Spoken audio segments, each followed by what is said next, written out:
Go.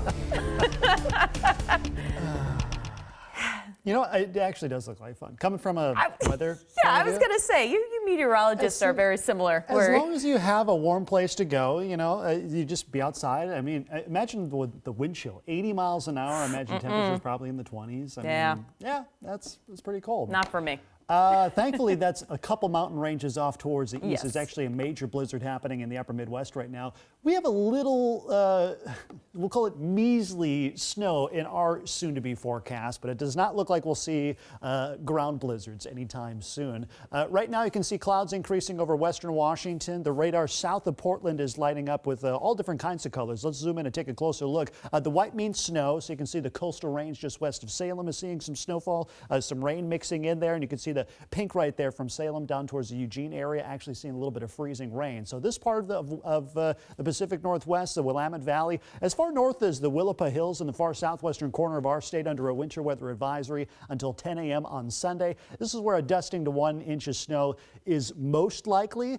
We're not really including us, or the National Weather Service isn't including us, because we're probably not going to see much of any accumulating snowfall. We'll probably see a couple of snowflakes over western Washington, but this moisture, as it's lifting northward, it's running into some pretty dry air. Remember, we've barely seen a cloud overhead over the last couple of days. So this is tomorrow morning at 7 a.m. Some places over the southwest interior could see some snowflakes at this time. And as we head deeper into the morning, notice by 9 o'clock it starts to move over the central sound. Some pockets of snow possible. You might see some wet snowflakes mixing in with the rain showers, but otherwise probably not seeing a whole lot of accumulating stuff. And as we head deeper into the day, you can see it's just rain showers for the lowlands and some snow showers up in the mountains with the snow elevation up around 1,500 feet or so. A forecast model is showing some light accumulation possible in pockets over western Washington, but I'm thinking areas with the best chance of seeing accumulating snow, Hood Canal, the southern, excuse me, southern half of the Kitsap Peninsula, as well as areas south and west of the Olympia area. That's where we could see a dusting, maybe up to ½ inch of snow.